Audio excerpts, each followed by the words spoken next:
सुप्रभात बच्चों, मैं नीमा आपके हिंदी की अध्यापिका। बच्चों, हमने पढ़ा था छंद।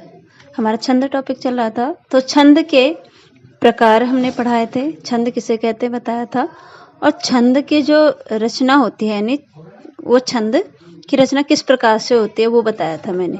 तो आज हम उसी से आगे पढ़ते हैं। छंद के प्रकार हमने लिया था मात्रिक छंद। छंद के दो भेद होते हैं, बताया था। दो प्रकार होते हैं, वर्णिक छंद और मात्रिक छंद। हमने क्या लिया था? मात्रिक छंद। उसमें हमने पढ़ा था दोहा। अब है चौपाया, यानी चौपाई भी बोलते जिसे। इसमें भी 4 चरण होते हैं। जैसे दोहे में 4 चरण होते हैं, ऐसे ही चौपाई में भी 4 चरण होते हैं। प्रत्येक चरण में 16-16 मात्राएं होती हैं। अब हमने दोहे में क्या पढ़ा था कि पहले और तीसरे चरण में 13-13 मात्राएं होती हैं, दूसरे और चौथे चरण में 11-11 मात्राएं होती हैं। लेकिन चौपाई में क्या होते हैं? 4 चरण तो होते हैं, लेकिन प्रत्येक चरण में 16-16 मात्राएं होती हैं।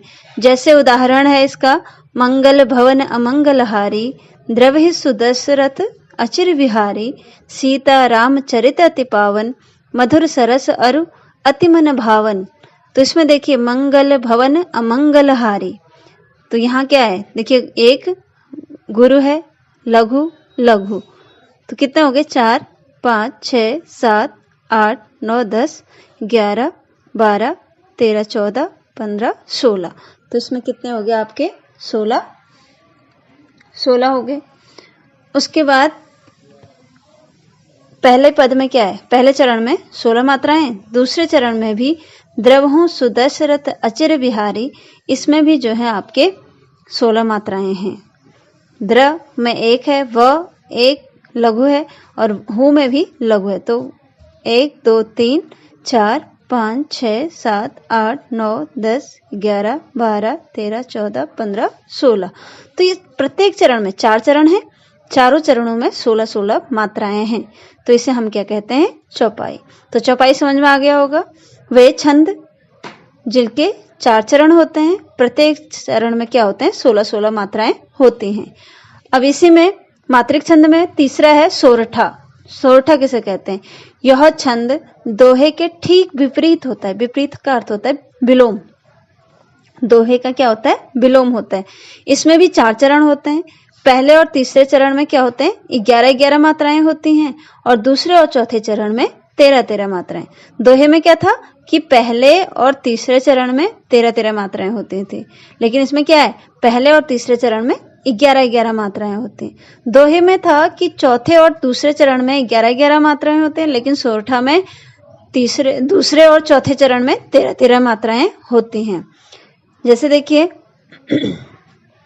मूक होय, उदाहरण लिखा है, मूक होय ही वाचाल, पग चढ़े गिरिवर गहन, जासु कृपा सुदयान द्रवहु सकल कनिमय हस्व।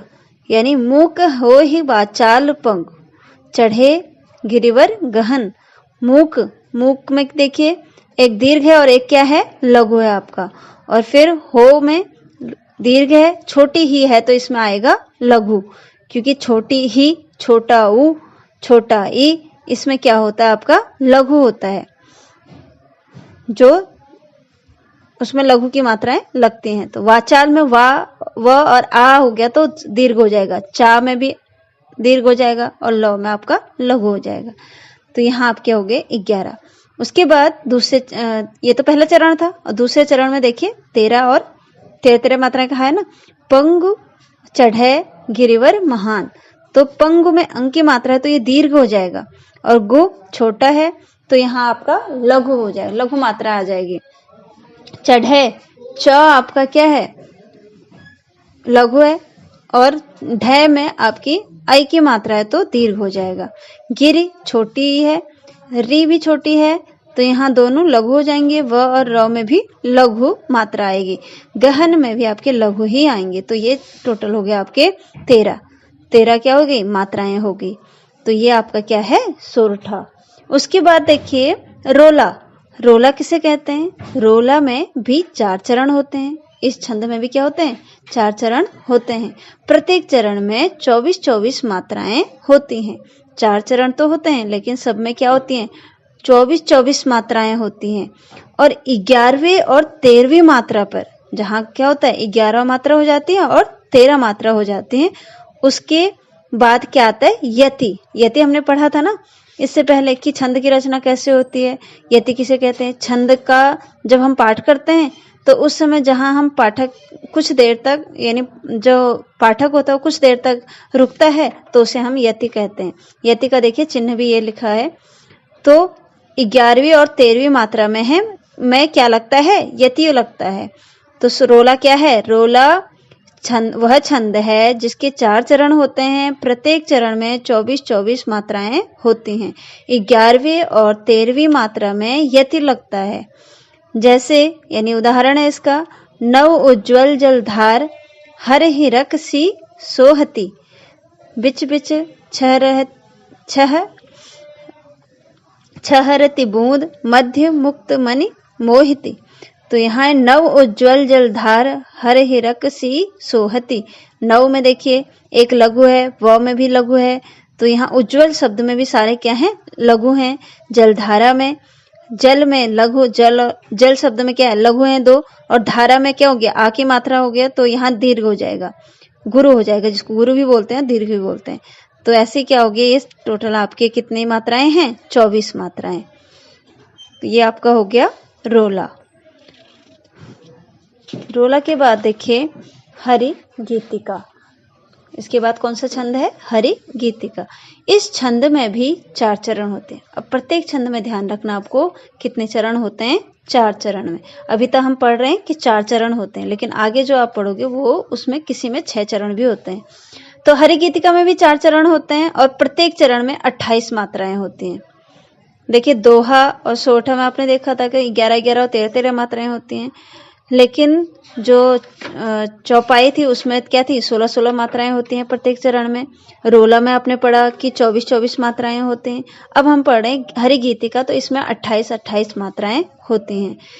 लेकिन 16वीं और 12वीं मात्राओं में क्या होता है, यति होता है, और चरण के अंत में लघु या दीर्घ आता है। या तो लघु आएगा या क्या आएगा दीर्घ होना उसका क्या होगा आवश्यक होगा, या उसके दीर्घ या लघु ही उसके अंत में आएगा। इसका उदाहरण देखिए, अधिकार खोकर बैठे रहना यह महा दुष्कर्म है। क्या कह रहे हैं, अधिकार होकर बैठे रहना यह महा दुष्कर्म है, न्यायार्थ अपने बंध को भी दंड देना धर्म है। तो यहाँ देखिए कि वो कह रहे हैं कि 16 और 12 है ना, 28 मात्राएं होती है प्रत्येक चरण में, और 16वें और 12वें में क्या होता है यति होता है। तो देखिए अधिकार खोकर बैठे रहना, अधिकार खो के बैठे रहना तक कितनी मात्राएं हैं 16। 16 के बाद क्या है देखिए यति का चिन्ह है, तो ये क्या है आपका यति का चिन्ह है। उसके बाद यह महादुष्कर्म है के बाद 16 बोला ना, 16 और 12, तो यहाँ पे 12 मात्राएं हो रही हैं, तो यहाँ पे भी आपका क्या आया यति आया है।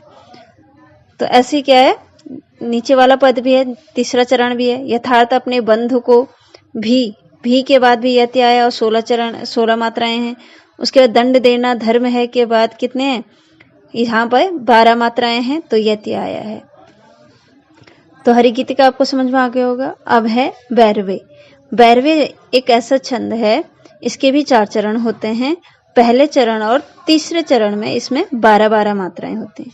पहले और तीसरे चरण में कितनी मात्राएं होती हैं 12-12। दूसरे और चौथे चरण में 7-7 मात्राएं होती हैं। दूसरे और चौथे चरण में 7-7 मात्राएं होती हैं। इसके चरण के अंत में लघु होना आवश्यक है, यानी अंत में क्या आएगा लघु ही आएगा, लघु की मात्रा ही आएगी। तो देखिए इसका उदाहरण है, अवधि शिला का उर पर था गुरु भार, तिल तिल काट रही थी द्रग जलधार। तो अवधि शिला का उर पर के बाद क्या लगा है कॉमा लगा है, तो यहाँ क्या है जिसको अल्प विराम बोलते हैं हिंदी में। तो यहाँ अवधि शिला का उर पर में उर पर तक कितनी मात्राएं हैं 12 मात्राएं। था गुरु भार से लेके भार तक जो है 7 मात्राएं हैं। तो यहाँ पहला चरण पर तक है तो 12 मात्राएं हैं, दूसरे चरण में 7 मात्राएं हैं, और चौथे चरण में भी 7 मात्राएं हैं।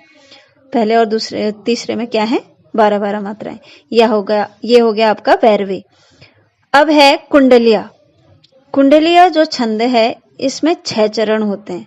कुंडलिया जो छंद है आपका, इसको ध्यान में रखना है कि केवल कुंडलिया छंद में ही 6 चरण होते हैं। पहले जो 2 चरण होते हैं वो तो दोहे के होते हैं, और जो लास्ट के 2 चरण होते हैं वो रोला के होते हैं, जो हमने रोला और दोहा भी पढ़ा है।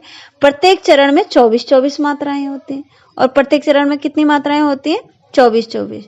जिस शब्द से छंद का आरंभ होता है, यानी जहां से हम छंद का आरंभ कर रहे हैं, और उसी शब्द से ही उस छंद का अंत भी होता है। जैसे उदाहरण देखिए, सोई वैर ना कीजिए गुरु पंडित कवियार, बेटा बनिता पौरया यज्ञ करावन हार। यज्ञ करावन हार राजमंत्री जो होई, विप्र पड़ोसी वैद्य आपको तपे रसोई। कह गिरधर कवि राय गुजर जुगन, सो यह चल आए, इन तेरह को तरत दिए बिन आने साई। साई देखिए स्टार्ट में भी आया साई, और लास्ट में भी आपका क्या आया है? साई आया है। तो ये क्या कह रहे हैं कि अंत, आरंभ और अंत जो है एक ही शब्द से होता है। और प्रत्येक चरण कितने होते हैं? 6। प्रत्येक चरण में 24-24 मात्राएं होती हैं। देखिए पहले मैंने ये मात्रा लगाई हैं, ये तो कितनी है? टोटल 24 है। तो हर प्रत्येक चरण में, यानी जो 6 चरण नीचे हैं, 5 चरण नीचे बच गए, इनमें भी आपकी 24-24 मात्राएं ही होगी। तो यहाँ जो है हमारा मात्रिक छंद समाप्त हुआ। इससे आगे हम पढ़ेंगे वर्णिक छंद नेक्स्ट वीडियो में। धन्यवाद।